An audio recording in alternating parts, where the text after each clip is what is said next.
Welcome to the Terrible Podcast with your hosts from SteelersDepot.com, where you can find all your latest and greatest Steelers news. It's Dave Bryan and Alex Kozora, always lit, talking Steelers. And now, here's Dave and Alex.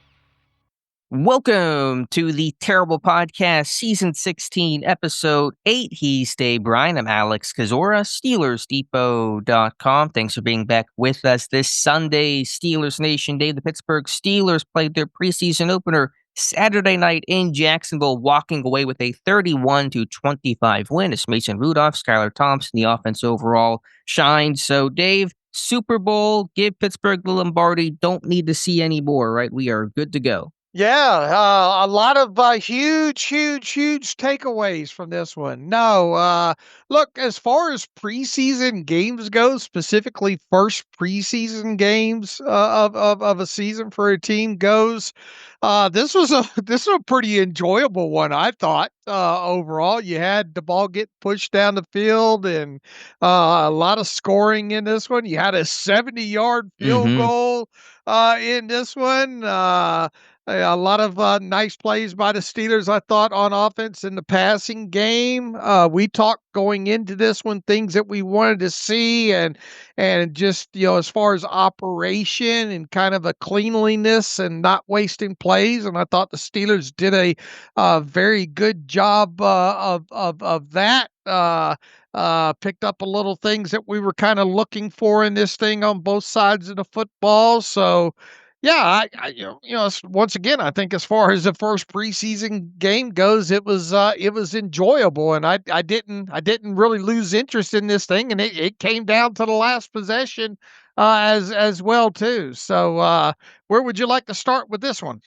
Well, I think just overall, you made the point, at least Degenerate Dave made the point the other day about the veteran quarterback play for Pittsburgh of having a Mason Rudolph and a Skylar Thompson, guys that have been there, done that, started regular season games, both have playoff starts, and that was probably reflective in the play of the offense, why it felt a bit crisper and smoother and just better, more efficient overall in the cleanliness, because you had two vets that weren't the wide-eyed rookies or guys without experience stepping in the stadium. So I think that was a really good point by you the other day, and it certainly proved true on the field. But let's start with the just kind of some housekeeping of the team before we get into the who played well and who didn't, and where did guys line up and all that kind of stuff.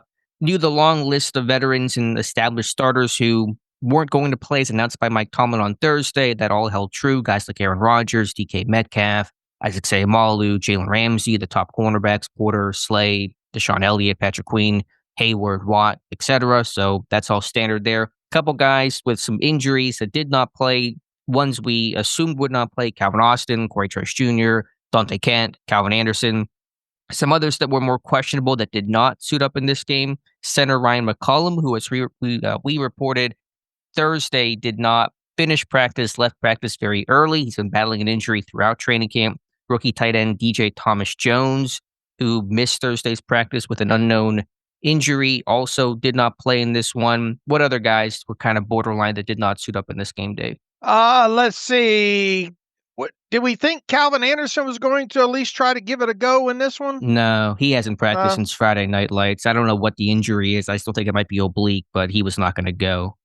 All right. Let's see. I think you named off the additional ones there: McCollum, and let's see, DJ Thomas-Jones, and yeah, I think in addition to the guys that we knew were going to sit out, just a few more sat out in addition to that due to injuries, and you hate to see that for those younger guys like DJ Thomas-Jones, and we were kind of questioning whether or not McCollum was going to get in this one or not, and he obviously didn't. So I think they only had two centers for the entire game. So props to Max Sharping for having to play a lot of snaps within there. Right. And one in-game injury. The good news overall, according to Mike Tomlin postgame, the team very healthy coming out of this game, at least on first blush. We'll get a lay of the land tomorrow when the team returns to training camp in Latrobe. But according to Mike Tomlin, cornerback Cameron McCutcheon had a soft tissue injury, a hamstring injury, unable to finish because of that. But overall, it seems to be the only ailment from this game. So you get a win, you get a clean bill of health. That is a True win-win, Dave. Yeah, that's a win on top of a win on top of a win. Absolutely. So we'll see if there's any additional fallout going into this second week and final week of training camp practices coming up here. But you got to be thankful for that for sure, especially when you see all the injuries that go along around the league in preseason games. Let's go through this recap position group by position group, probably the best and easiest way to sort things out. And let's start with quarterback. And Mason Rudolph started, played midway through the second quarter, and then gave way to Skylar Thompson. Combined, those guys threw for about 300 yards, 4 touchdowns, no interceptions, only 2 combined sacks. Logan Woodside did get in the game very late to hand the ball off a couple of times. I think we ran one read option play that was not successful, but overall, guys that threw passes, it was Rudolph, it was Thompson, and both day very impressive.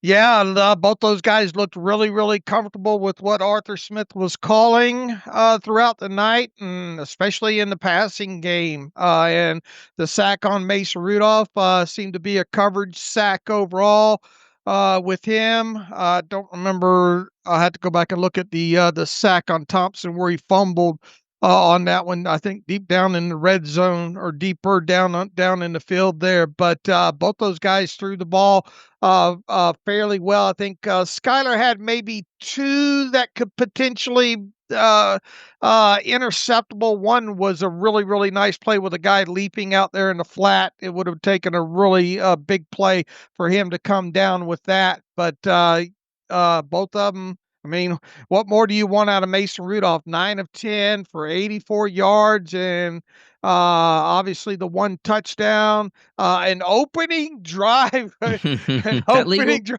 I don't care if it's preseason. I don't care if it's pickup football guy. I don't care to see the team be able to go down and punch it in the end zone like that in the manner that they did, even against vanilla defenses. That was exciting to see, and the way they did it on the play too. You already got a great film room up on a handful of those touchdown passes there, and cover 3 defense. You run cover 3 beater with mirror concepts on both sides, and Mason, I can't wait to see the end zone view of that, but see if he was able to hold that safety just long enough on the field portion there, and they had flooded the boundary side a little bit more and got that cornerback in a little bit in a conflict there, and Mason Rudolph put that ball up high where Mama hides the cookies, and only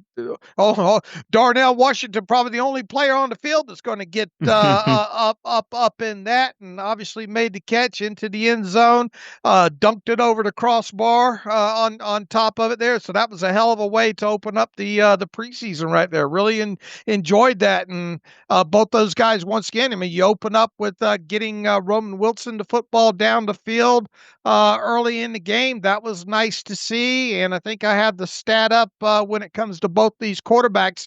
9, or was it 8 of 9? 8 of 9 on passes more than 10 air yards down the field for 168 something yards, I think, and 2 touchdowns. So it wasn't just this dink and dunk stuff overall. These guys were trying to push the football down the field, and they did so quite well. And against the Jaguars starting defense. Now, I don't know if every single starter played, probably not. And I didn't exactly pay attention to how much, how long those starters hung in there for. But, Pittsburgh, played its starting offensive line, but its backups otherwise and still had success. So that's even a little more encouraging. Arthur Smith came out throwing in this one, Dave. They weren't going to run the ball. They weren't going to go with 13 personnel and hammer the ball away. A lot of play action, a lot of middle of the field, a lot of vertical concepts to really stress that defense, and it worked overall. So Rudolph ran the show well, just showed why he's a veteran, I think ideal number 2 quarterback that comes in, runs your offense, smart, decisive, gets the ball out of his hand quickly, gets the ball exactly where it's supposed to go, and you saw that throughout that drive. Yeah, and I think even a couple of there weren't obviously many incompletions in this game in total, but one of them I think was a drop by Caleb Johnson out there in the flat, and who else maybe was Hurlman? I think maybe had one that was catchable that he should have had there, but overall, I thought as far as the passing game went, fairly good protection overall by the offensive line throughout the night, as well too with all the groups. So yeah, that's definitely something to build on. Yeah, you could definitely see the comfortability as far as these two guys having played a lot of snaps in their overall in their career, and Mason Rudolph and Skylar Thompson. So Thompson was really a nice surprise overall. Thought he made some good decisions overall with the football. And yeah, you'd like to see him hold on to that football on that one sack, but luckily the Steelers got that one back. So as far as a passing game goes for a first preseason game, and looking at the quarterbacks, and look, he had a lot of wide receivers step up and make some plays too on the touchdown to Keyshawn Williams. That's obviously a 50-50 combat catch situation, and he came down with it in that instance. Boy, Max Hurlman, that's a football player right there. A guy that we went into the training camp thinking, what is he? Is he a running back? Is he wide receiver? As camp got underway, you identified him being more with the wide receivers, but that's a guy that can do a lot of things, I think, for you on the offensive side of the ball. And he caught one down the seam as well too. Really tough catch in traffic to set the Steelers down in the low red zone there. So yeah, I thought the depth of the wide receivers really represented himself well in this game. And just to go back to quarterback, it seems so basic, but just operationally very clean. No bad Mhm. exchanges, no bad handoffs, got in, got out of the huddle, made checks at the line of scrimmage, ran the show really well, not a lot of miscommunication, guys on the same page. And that is the benefit of having those veteran, been there, done that quarterbacks like Mason Rudolph, like Skylar Thompson. So for Rudolph, that's old hat. Steeler fans, Mike Tomlin knows what Rudolph can do, but that's the first in-stadium action between Rudolph and Arthur Smith, and that relationship between OC and quarterback is so critical. So building that up and showing if, God forbid, Rudolph ever has to go into a game, either start one or midway through, you have built-in trust. You've seen this guy run the show. Arthur Smith will know Rudolph can functionally keep the offense afloat. May not elevated, but can certainly run the offense as intended. But Thompson took over and played the majority of this game. And that 2-minute drill, Dave, to close out the first half was excellent overall. And I'm really happy Pittsburgh got the opportunity. They got the ball back with over 4 minutes left, but there was like 2 minutes left, and they were still, I think, in their own territory. So it functionally turned into a 2-minute drill. And that is why, Dave, they rep 2-minute almost every day at training camp once the pads come on. And Thompson had gotten the final 2-minute drill at training camp on Thursday and led the only touchdown drive Pittsburgh has scored in the 2-minute drill so far this training camp on the half dozen plus attempts that they've had. And you saw Thompson run the show well here, the seam ball to Hurlman, and then the next play on that little dragon concept, slant flat, a nice throw and catch by Thompson to Hurlman. So that is the epitome of practice how you play. Pittsburgh preaches situational football, 2-minute all the time. Got a great look at it in this game and a great finish overall, a great drive.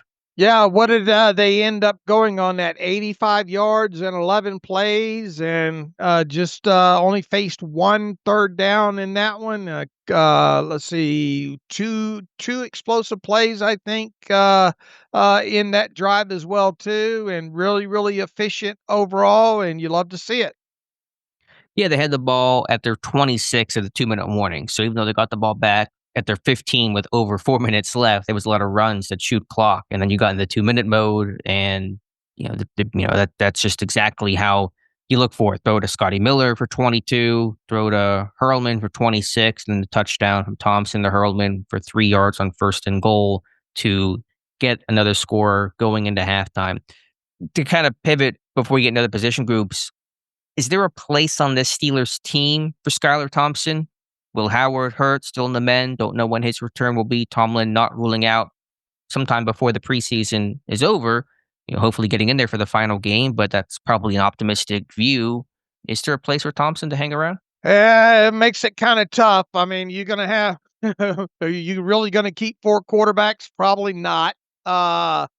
Look, this guy is auditioning not only for the Steelers, but around the league as well, too. And if he continues, he's obviously probably going to get a lot more playing time in this moving forward, especially if Will Howard misses this thing.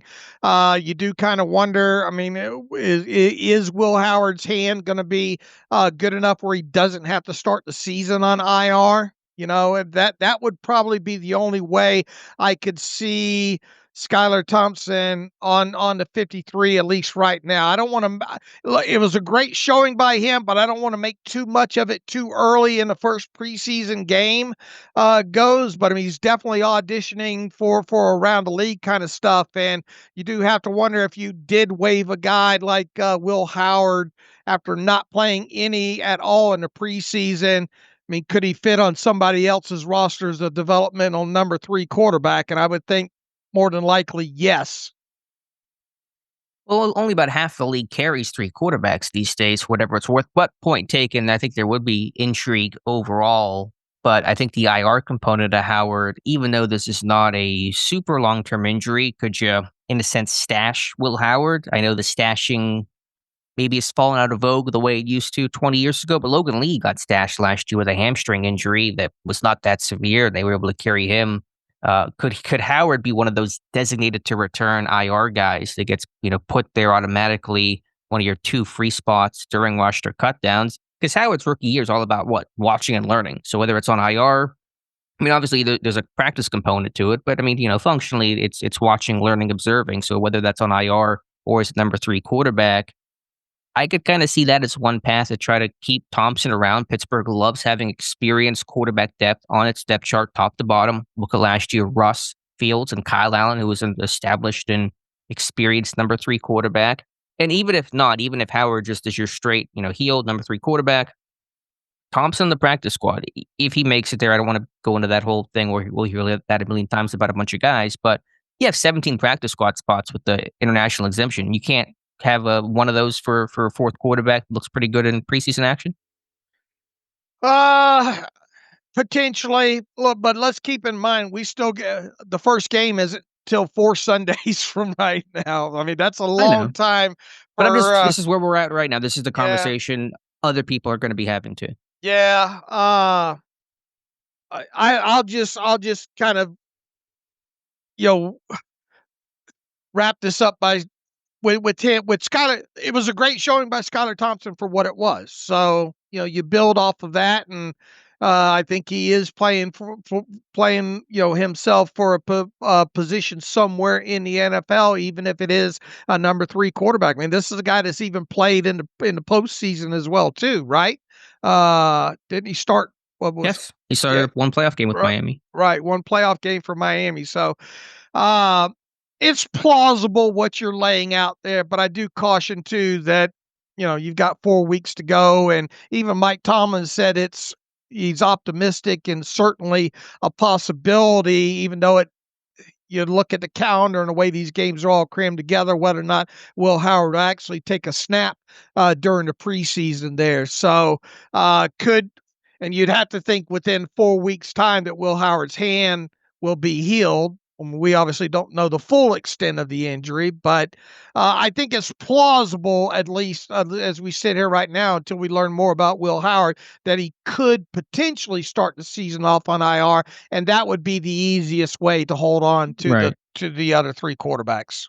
Because you're talking about 4 weeks, but the last preseason game is in 11 days. It's August 21st. Cutdowns in 16 days, August 26th. And so this thing's going to come up really fast on us, and we'll see where Howard is at. Maybe he can get back, but the reporting initially said 3 weeks, which puts you really around the end of the month. So, we'll see. It's just funny. We're in this era where teams don't want to hold on to quarterbacks. A lot of them carry 2 on the 53, and I get that from a maximize your roster standpoint, game day value, but how can quarterback be the most important position in sports? No one wants to collect quarterbacks to have options on your depth chart just in case to handle whatever the season throws at you. So I think your point is valid. It is one game, but I would expect Thompson to play reasonably well in the other 2 games because he is a veteran. Now, will he play this well? Probably not. It's a really good showing overall, really good numbers, but he'll certainly get opportunities because Tomlin essentially admitted to Bob Labriola that Aaron Rodgers will probably not play this preseason. I still doubt Howard will get back, and so you have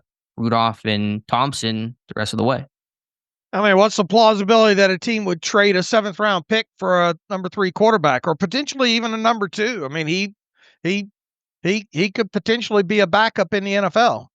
Yeah, I had that thought too. It's not the craziest idea for the value of quarterback. I'll watch what happens in New Orleans. It seems like a complete mess down there. Shock isn't having a great start to training camp, it seems like, and Spencer Rattler's your number 1 right now. So I wonder if the Saints would be willing to flip something. All of that to say, and you're right, there is a ways to go. We'll see what happens. As Dave says, these things have a funny way of working themselves out, but it's a good start for Skylar Thompson. Absolutely. All right, let's go to running back now, and Jalen Warren not playing, Caleb Johnson getting the majority of the snap count. Do we have official snap counts, Dave, yet on positions? We have them, I think, on the offensive side of football here. What do you need to know? Just the running back. How many snaps for Caleb Johnson? Obviously got a lot of burn before giving way to others in the second half. All right, 22 offensive snaps for Caleb Johnson. Okay, and that was the most of any Steelers running back, or did Nichols or Sermon or Hull beat him out? Hull had 14, Sermon had 14, Nichols had 11, and Gainwell had 4. Yeah, I was wondering if Gainwell played. I think on this first possession or two, he got a couple of snaps in, but they want to keep him healthy for sure. What were your thoughts on Johnson's NFL debut? Not a lot of running room to work with overall. I think what was the long run, 7 or 8 yards over to the right side where he had to bounce it out and gain the edge there, but just not a lot of running room overall by the offensive line. I think you look at the Steelers offense, two different ways here. The passing game really was, obviously a lot better here. The running game, really struggled to get any kind of positive yard. I mean, Lou Nichols came in the game later and provided a little spark when the third teamers were in there, but up until that point, there really wasn't much to talk about the offensive line altogether there, and especially after the first teamers had left. I thought Johnson showed a little bit of burst to the edge. There was one of his early carries, maybe the second or third, where he almost caught the left edge and got tripped up. And that one could have been a good run overall. He showed that a little bit later, I think, for that long run of 6. Certainly want to go back and check the tape. As you said, running room really wasn't there. Neither offensive line, first team, second team, blocked especially well against the run, but the backup offensive line really struggled, I thought, in the run game department.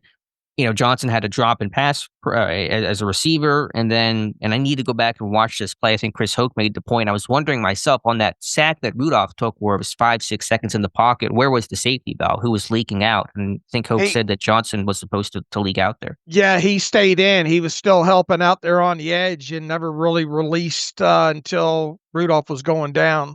And that was a 4-man rush, I think, by Jacksonville. They didn't send pressure on that play, I don't think. I'll have to go back and look at that at the pressure.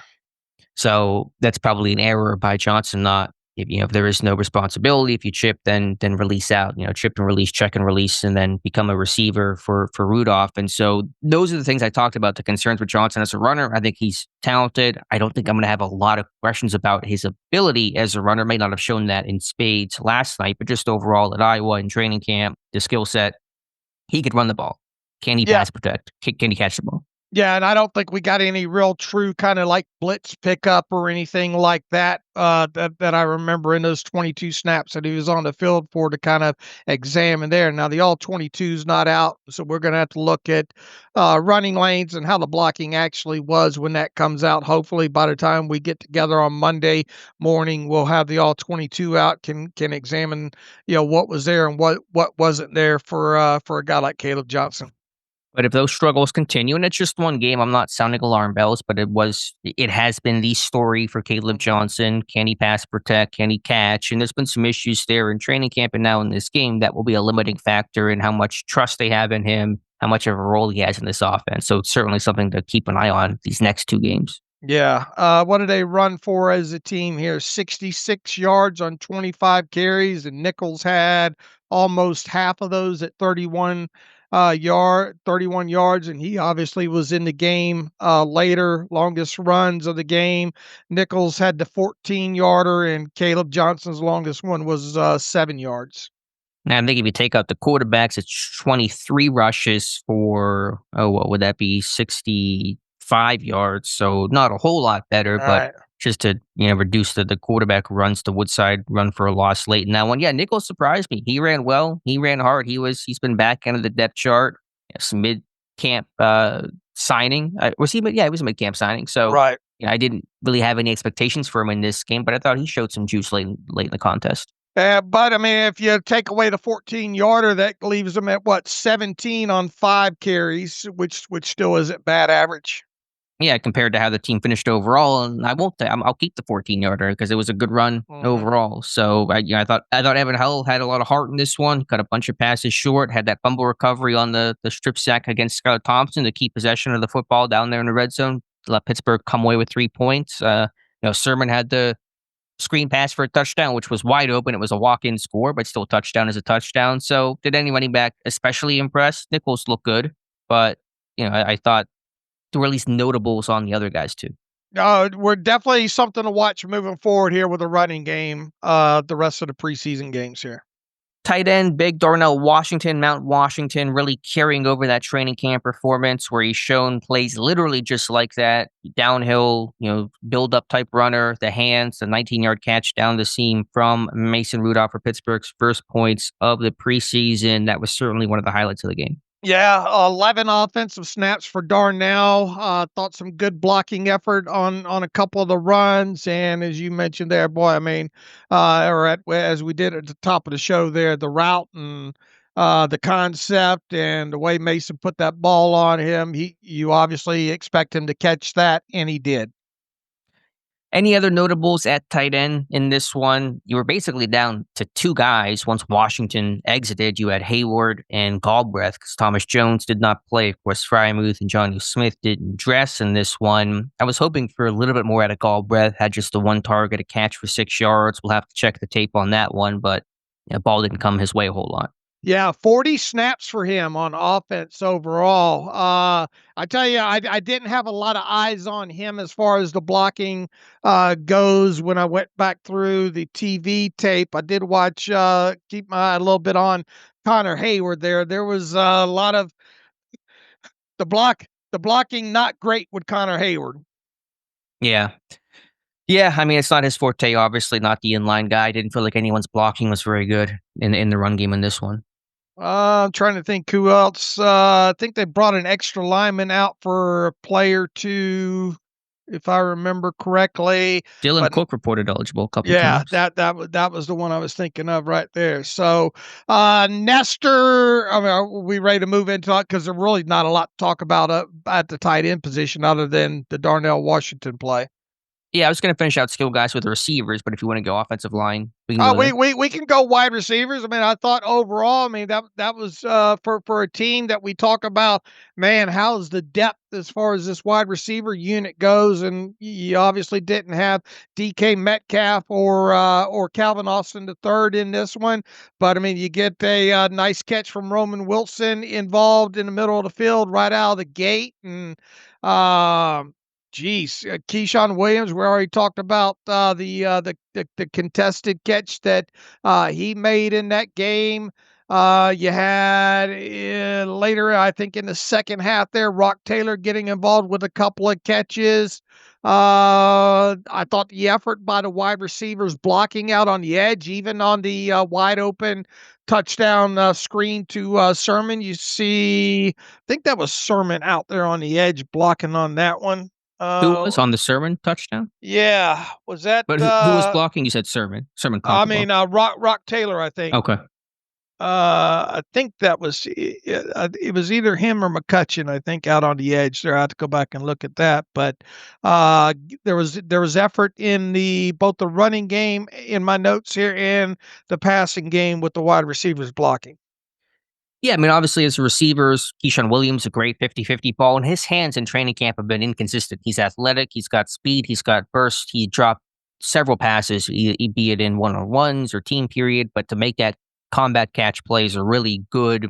I don't want to say unexpected, but a great moment for him, for a guy that's had trouble finishing some plays, opportunities in training camp. Hurlman, just an athlete. I mean, that's obvious given his resume. As you talked about, a football player, everything he did in college, running back, receiver, cornerback, punt returner. But he made some plays in this one. The backflip after the touchdown really kind of highlights the athleticism. Ooh. Can you do that, Dave? Can you do No, you'd be calling an ambulance. You might as well dial 911 and wait to push the other one. If I did something like that, it amazes me how those guys could do that kind of thing. I know. But kudos to him for his first touchdown. Rock Taylor, they tried the one back shoulder fade incomplete, but he had 2 catches for 38 yards. Scotty Miller made some plays. Roman Wilson, that was great to see that catch. Contested, cornerback tripped over him to make that play downfield. That was good for Roman. What I thought was most impressive, or at least most interesting, for some of these backup receivers fighting for probably more practice squad than 53, but some of the non-receiver things they did. Keyshawn Williams with a long punt return that was called back, but it was a good punt return overall. Max Hurlman making a tackle and a punt late in this one. Those are the things that really matter for those guys to make the team because, as a receiver, as a practice squatter, or hypothetically number 5 receiver in this offense, you're not catching the ball. You're not playing on offense. It's just not going to happen. Can you do other things to elevate yourself and create value for yourself? Williams in the return game, Hurlman on coverage. He's got a return background as well. Those things are really interesting to me. Yeah, I'm trying to look here as far as special team. Trey Sermon had 2 assisted tackles on special teams. So that it was a kick coverage tackle, I think, late. Right. Yeah, maybe after his touchdown, actually. Let's see who else from, I don't know. They credited Hurlman. I had one on a punt return. I remember a tackle there. So yeah, I mean, and you even had Brandon Johnson. I think he had a catch over there to the left, didn't he, during the game? And then he had an assisted special teams tackle as well too. So, Mike Tomlin laid that out in his uber short press conference there, that you had offensive guys helping out on special or blocking and helping out on special teams, and you had defensive players blocking and doing their part on special teams as well. It was overall, once again, what we talked about going into this, how clean of game could this be, where you're giving guys quality snaps, as many quality snaps and quality looks as possible in this game. And yeah, I think they had 5 penalties, but one of them was Darnell dunking. I think you had a couple of holds, one by Nestor. You had a false start. I had a legal hands to the face early on Utano, which I'm interested to go back and see how blatant that was. But overall, I thought just a clean game, and that's what you want to see in the first preseason game. Not this wasted junk or bad snaps or balls on the ground or false starts. And the Jaguars definitely had more of those in the game. So the Steelers really played a cleaner game on both sides of the football to give themselves the ability to look, longer, clean play looks at a lot of guys. 8 penalties for Jacksonville, only 6 for Pittsburgh, and Jacksonville, the home team in this one. So I'm with you there, Dave. I'm going to be a little Debbie Downer with the receiver position. There were really good performances. A lot of these guys on my winners list, Williams, Hurlman. These guys are not going to make the 53, though. That's going to get some buzz, get some talk, and these guys make the team. Practice squad, maybe. There's going to be, I think, a good battle there. Whoever doesn't make the 53, whatever vets, Scotty Miller, DB practice squad, Brandon Johnson, you got Williams, you got Hurlman, Rock Taylor.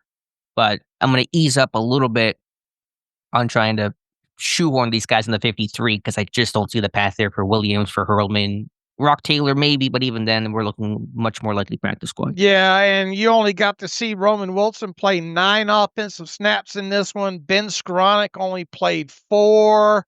Were you surprised that Roman only got 9 for his first real extensive action in the stadium? I would have liked to seen him out there a little bit more than that, especially when the second teamers got in the game. But I'm sure we're going to see a lot of them against Tampa Bay. Yeah, I thought there'd be more for Roman, really kind of that first drive. I mean, that first drive was good, so maybe they just thought it was a good first drive overall. Let's get the starters out. I mean, maybe that was the approach, and they have a lot of receivers to look at. But I thought Roman would get more than 9. Do you have special team snaps yet? No. Those released? Okay, so we don't know if Roman played anything on teams. I don't think he did. I know Tomlin kind of hinted that's more of a next week Tampa Bay thing for Roman, but I want to see what that arc looks like for him this preseason. Yeah, I still don't have, they're not listed in the game book yet. Let's go to offensive line now, Dave. The first team offensive line, everybody sans left guard Isaac Seumalo started in this one. How many snaps did the first team O-line get? Let me pull that back up real quick here. A fair amount, couple drives. I think Yeah. two midway through the second quarter. Broderick Jones 14, Frazier 14, Fautano 14. McCormick 14, I assume. McCormick 14, Spencer Anderson 14. Okay, so that was a couple drives for the first team. Thought they did well. Pass pro was really good. Go back and watch the Darnell Washington touchdown. Look how clean that pocket is there. Pat Meyer's goals are the interior offensive line. They're responsible for the depth of the pocket, not letting that collapse. And tackles are responsible for the width of the pocket, keeping it wide. And that's really, really well done there. Zach Frazier with a hop step, Spencer Anderson mirroring a rush, Fautanu, Jones protecting the edges. So it was the highlight will be Washington making that catch, but how clean that pocket was to really turn that into 7-on-7, just pitch and catch from Rudolph to Washington is a really underrated moment of that play. Yeah, I think as far as the passing game overall and the pass protection, obviously negative play with the Fautano hands to the face, and then of course the sack. But as we talked about, I mean that was a coverage sack, and more than anything, you do wonder, Caleb, if he leaks out there, if he gives Mason Rudolph a chance to get that ball out, maybe he does, and he does take the sack there. But at least the running game, as we said, there weren't a lot of holes there even with the starters, but the pass protection with on those 14 plays, however many passing plays were within it, 9, 10 overall, I thought the pass protection was fine. Yeah, run blocking we'll have to look at. But just overall, I thought it was a good performance for those guys. Fautanu getting his first game action since his injury, last season. Basically hadn't played inside a stadium in 11 months. And so that was good to see. Broderick Jones look fine overall. So happy about that. The second team offensive line, after the starters were relieved, the initial five working left to right: Dylan Cook, Doug Nestor, Max Sharping, Aiden Williams, and Stephen Jones. And then later in the game, Andres Pete came in at left tackle to replace Cook, and Gareth Warren came in at right tackle to replace Jones. As we mentioned, Cook got a couple of tackle-eligible snaps throughout this game. The backup offensive line looked rough, which is probably pretty standard around the NFL, but just overall, they were better in pass pro than run blocking, but neither I thought were very good. Right. Max Sharping, well, the Aiden Williams was in at one of the guard spots. The snap leaders in this one were Aiden Williams, Max Sharping, and Doug Nestor with 51 snaps for each of those. Sharping obviously played at center. Williams and Nestor were the guards. Nestor, really the only positive I think that stuck out was him turning his guy inside on one of those Lou Nichols on the long Lou Nichols run, I think. But he gave up, I think, a pressure or two, and then obviously had the penalty on him in that one there. Haven't concentrated a lot on the game. I thought Cook, probably of the second teamers, along with maybe Sharping, were the more positive guys of that second team unit.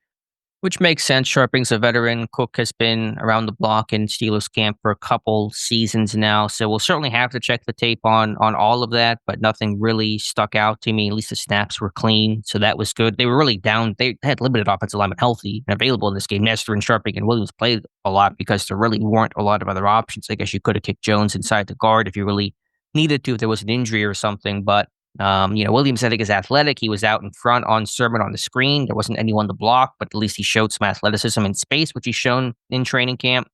But yeah, just not seeing a whole lot there. Gareth Warren, whenever he came in, he struggled at right tackle. He gave up that sack in the red zone on that Thompson fumble that Hull recovered.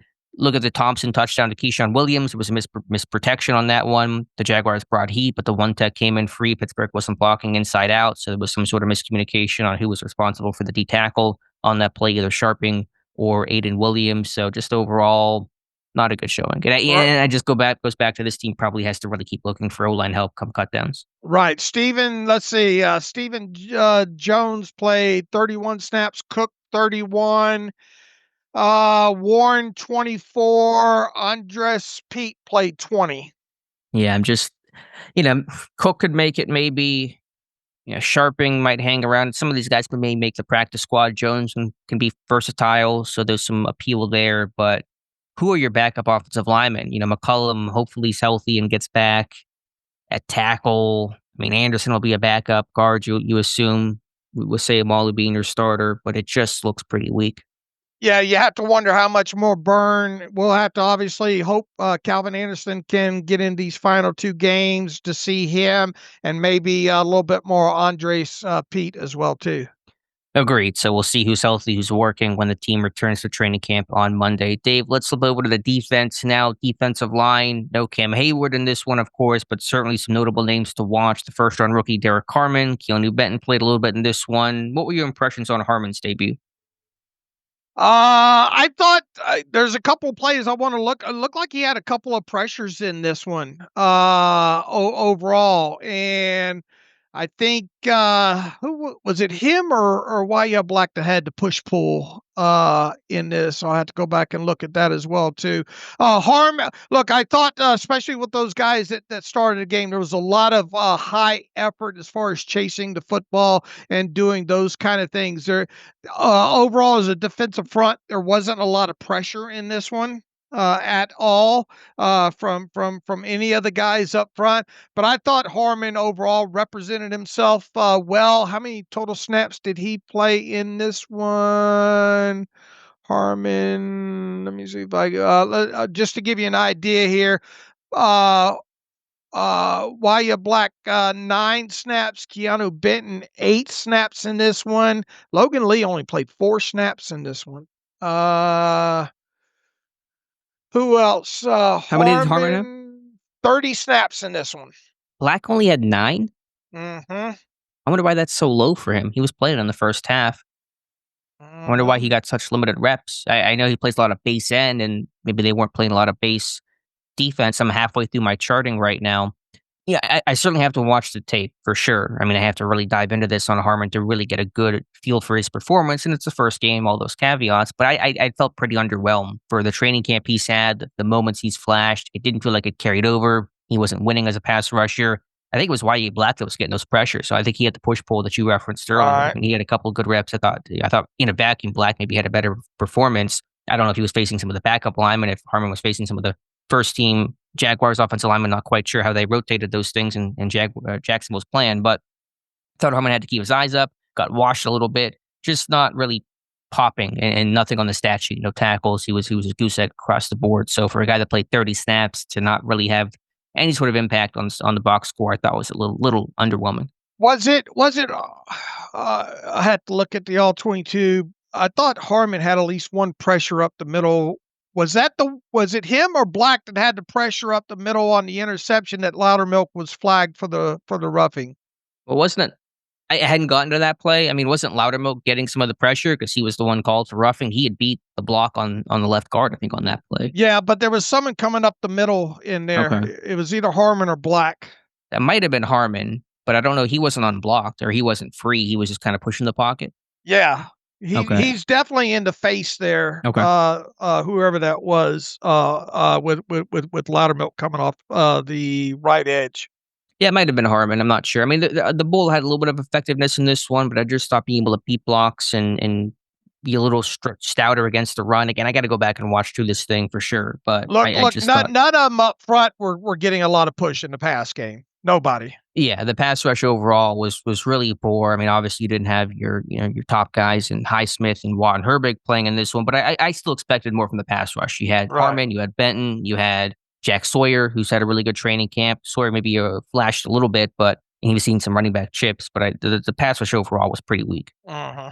And they had Jacksonville backed up in some second and long, third and long situations. So there were certainly some moments where they could pin their ears back and rush, and it never really happened. But to stick with the defense line, I thought Wyatt Black flashed a little bit. I thought he chased the ball. I mean, was it a great performance? Probably not, but there were a couple of moments where I thought he was getting some pressure up the middle. And he is more athletic and more energy than I thought he was at Iowa. I don't know if you've had that impression too, but he's got a little more juice to him than what I thought. Yeah, and look, I can't wait to see the end zone view of that push-pull, and I think he had a couple of pressures in this game. He did. He did. Anything else on the D line? Fehoko had a couple of decent reps. Beyond that, Dominique Davis, Kyler Baugh, Lee, which only had 4 Quale snaps. didn't stick out all that much. As far as the rest of the defensive linemen go, Maywell didn't really pop. Nobody on the offensive line or on defensive line other than Black really popped overall. Yeah, we'll have to check it. I think Otomewa maybe made one play. I remember his name coming up on TV. I forget the context. So we'll check it out. The All-22 certainly will be better to evaluate all the trench guys. As far as outside linebacker went, you had just your 4 guys that you rotated around through. Leal started, Sawyer opposite Sawyer. I thought the thing that jumped out to me, and this is one of the things that I talked about pregame as well too. Would Sawyer stay only on the left side? Well, he did not. They did a good job of getting him burned on the right side. In fact, one of the plays that he made on the scrambling quarterback came from him from the left side and chasing down that way. So and they did the same with the backups, Leota and the international Welshoff there. They rotated both those guys to each side as well too. So I thought they did a good job of getting themselves some good tape out of those 4 backup outside linebackers as far as both playing time and allowing them to switch sides. But in terms of substance, I mean, if Sawyer had a chase down a Lawrence early in this one after Lawrence stepped up. It wasn't a sack, but it was a short gain. Right, that was him coming from the right side. Right. He kind of doubled back off the running back chip. I mean, I thought he rushed smart in this game. He didn't get pushed up the arc and past the junction point, past the quarterback. But, Leal, I was hoping for more from Leal. Pretty quiet overall for a guy who played a lot in this one. I was happy that he played, had that neck issue. He got checked out by the trainer on Thursday's practice. But, yeah, nobody really, maybe Leota once or twice had gained the edge, I think, but not a whole lot doing for the edge guys. Right. But good for their conditioning. They played a ton of snaps. Sawyer played on special teams. He was playing even late in this one, probably, I think, on the punt team. So he got a lot of burn on this one in his first big helping dish of the NFL. Yeah, Welshoff led the group, I think, with 27 snaps. Leal had 26, along with Sawyer, 26. And Leota also had 27. So him and Welshoff each played 27, and Leal and Sawyer 26. So a healthy half and half with the 4 outside linebackers. Yeah, those were the pairings tied each time. Sawyer and Leal always on the field together, and same with Leota and Welshoff. That's how it's been a lot in training camp these last couple of days. Let's go to the inside linebackers now. Dave Peyton Wilson, just the one drive, wore the green dot, had a nice tackle on that first drive, came in clean, stopped the run. Nice job for him. Really happy to see Cole Holcomb back. What a milestone for him. His first game since that devastating November 2023 knee injury. Thought he played well, broke up a pass in the flat. Your thoughts on the inside backers? I thought overall it was clean. Overall, I think of the definitely compared to position groups that we've talked about so far. I thought the inside linebacker group definitely played better than the defensive line and outside linebackers. Yeah, just solid across the board. It felt like Malik Harrison, Wilson, Holcomb, Mark Robinson, Bruner, very, very appropriate for Carson Bruner. Had the opening kickoff special teams tackle, so that is his wheelhouse through and through at Washington. His path to trying to stick and make a case for himself on this roster. So yeah, look good overall. Carson Bruner credited with 3 total special teams tackles in this game. Two main ones and 1 assisted one. Yeah, and 7 total looks like according to the box score. So that is a peak Carson Bruner performance in all the best ways. All right, let's go to cornerback now. Dave, obviously a lot of your guys didn't play in this one. No Slay, no Porter, no Ramsey. It was Pierre and Eccles and Bishop, your top 3 corners. You got a fair amount of snaps in this one. And I thought Pierre had a really nice open field tackle on Travis Hunter on 3rd and 12 as Hunter changed directions to match him. Thought Eccles had a good performance. He's had a really good camp. Eccles really stood out in this game as far as the defensive backs went, I thought. Yeah, it's been less talked about his camp because of the other cornerbacks ahead of him. He had a tackle for loss on, I think, a screen or a check down where he closed the gap and made the open field stop. The 3rd down deflection where he was the hook zone dropper, got depth, found the ball, tipped it away. They pulled him relatively early. I think Pierre stayed in longer, but you saw all you needed to see from Eccles. He's going to be a really quality backup. And could he be the dime player? Because with Corey Trice being hurt, who was ticketed, I think, for that dime role, his status uncertain. Could Eccles be that 6 DB that comes on in those 3rd and long, obvious pass dime situations? Look, he showed some physicality, some want-to in the tackling department. Seemed to read and react in some coverage situations really well. I was really impressed with the game that Eccles had. Me too. What else stuck out? What were your thoughts on Beanie Bishop's performance? Maybe different thoughts. I don't know if we have any. Yeah, look, he should have been beat on that rail. If the quarterback puts that out there, that might even be a touchdown there. Because they rubbed him off there on the exchange off the line, and I think Beanie had to go over the rub, and then if that ball's put out there in space, that might be a touchdown there. Instead, he got credited with a pass defense, I think, on that one.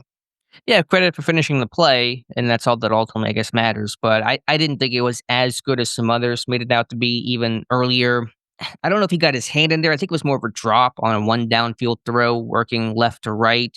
Or Bishop had tight coverage, but I don't know how much he influenced the incompletion. So there's a lot of almost could have gone the other way that maybe would have made some people think Bishop was a loser in this game. He tackled well. I thought he did a nice job in the flat, making some stops, and so that was good.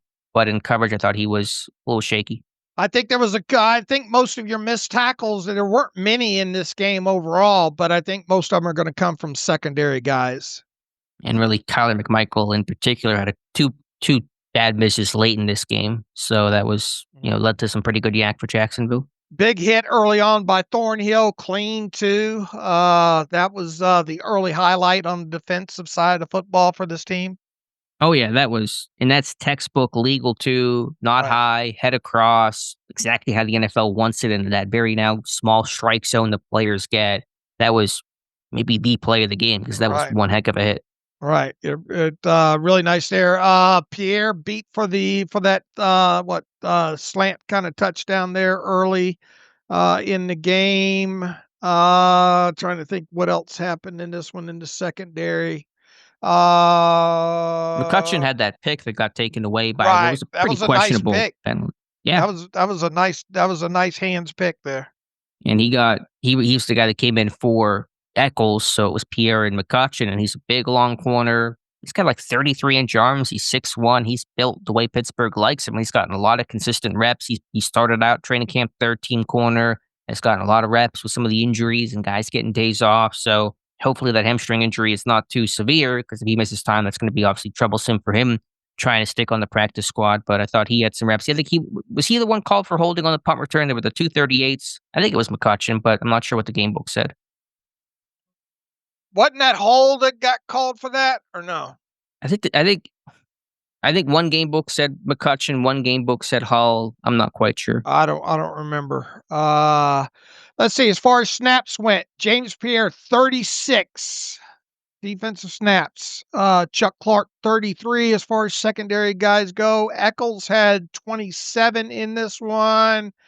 Who else in the secondary? Beanie played 25. Killebrew, I think, was the strong safety early on in this one. 22 snaps. Quindell Johnson 20 snaps. Castro played 20.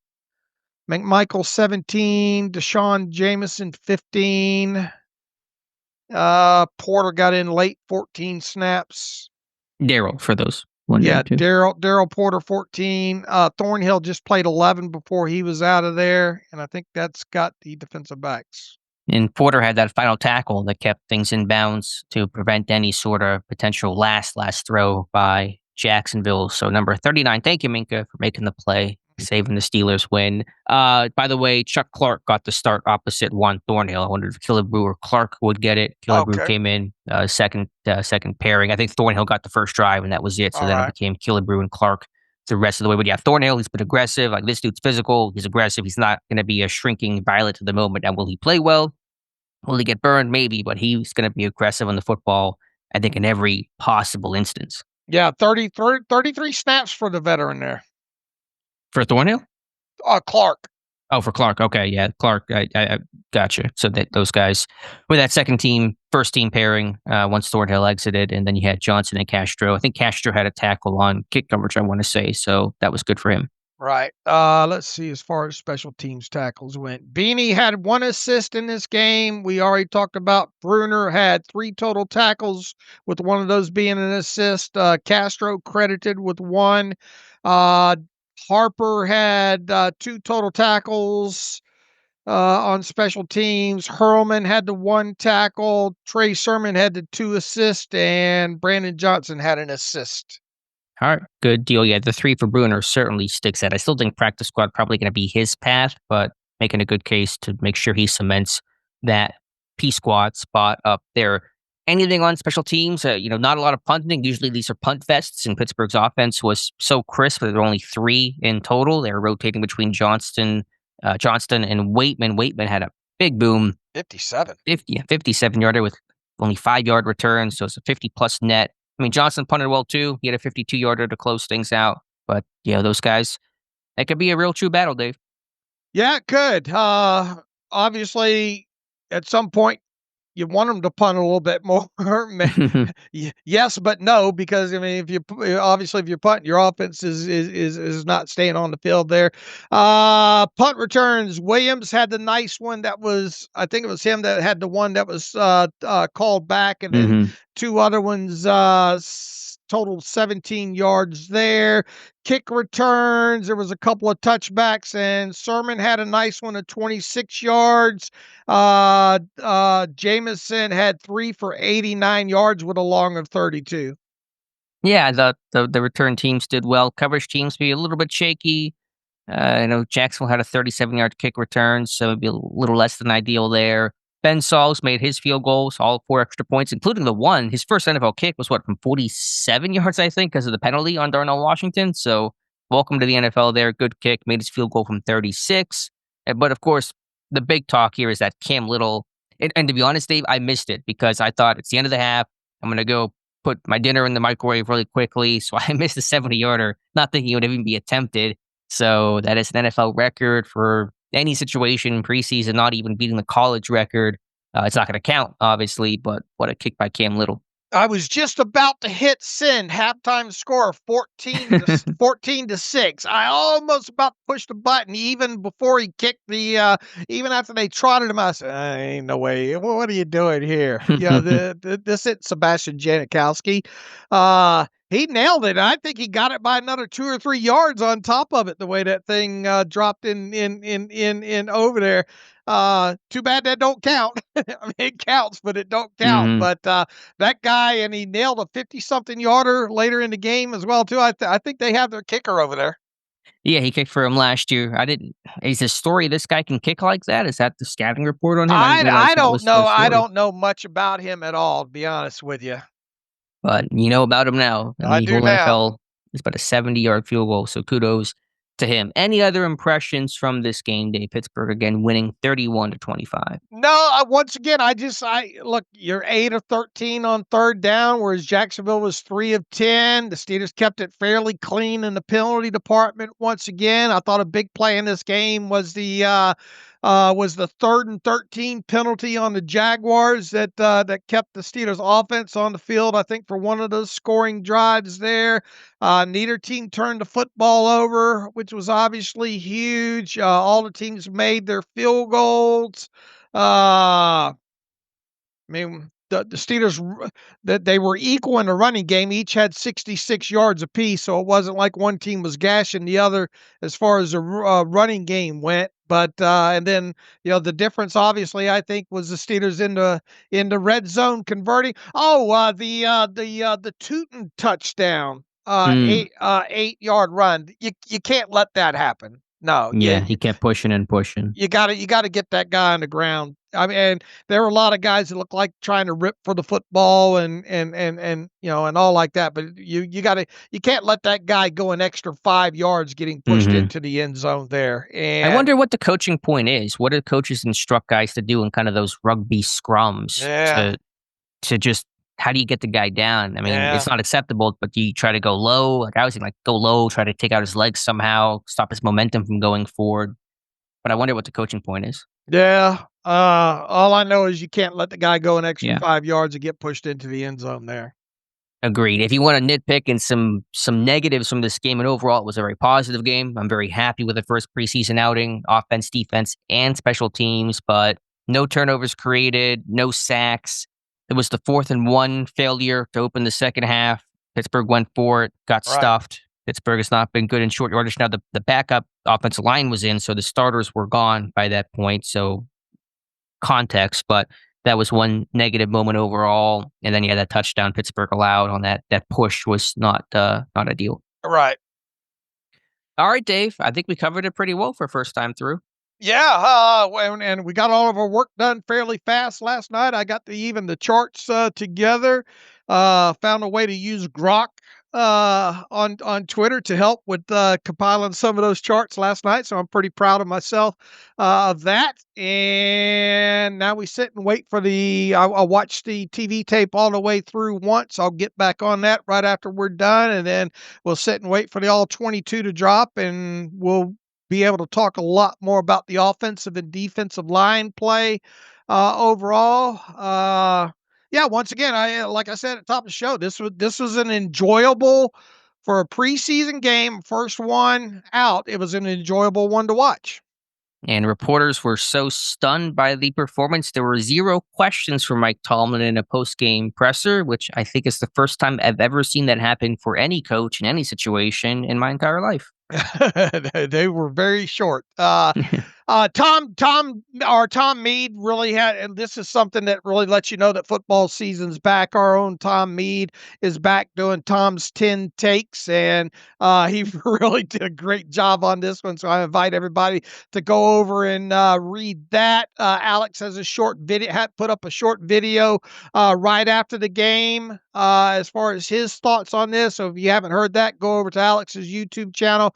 Make sure to read that. And Alex already has a film room up on the Mason Rudolph, Skylar Thompson touchdowns. Good breakdowns on all those, which right out of the chute are nice to let you know the football is back. All right, Dave, let's get to some reader emails and close out today's show. I don't know with the game ending, being late like that, if we have a lot of them. Let me see what we have here. Are there more questions from Mike Tomlin or reader emails? Maybe they're matching each other. I don't have any in here right now. All right. We will reconvene on Monday, hopefully with the all-22 watch. The Steelers will get back to practice on Monday, so don't expect a long show on Monday of the Terrible Podcast, and then we'll be back Monday night with a recap of the Monday practice. There's only 2 more that you'll be able to attend, right, Alex? And then they're off on Wednesday, and then they have the joint practice with the Buccaneers on Thursday, right? Yeah, only 2 more days of camp until they break Monday and Tuesday. I'm not 100% sure if Wednesday is off or they're just going to be practicing back at the facility. It's closed either way. I won't be there. And then the joint practice Thursday, which is also closed. I won't be there. That'll be at Acrisure. And then the game on Saturday, the one home exhibition game versus Tampa Bay. All right.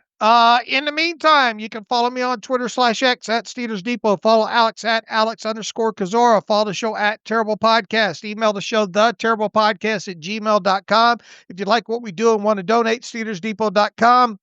Hit the donate button. Also, if you like an ad-free version of the site, SteelersDepot.com. Hit the ad-free button. Follow the directions that way. Until Monday morning, as always, thanks for listening to the Terrible Podcast with Dave and Alex.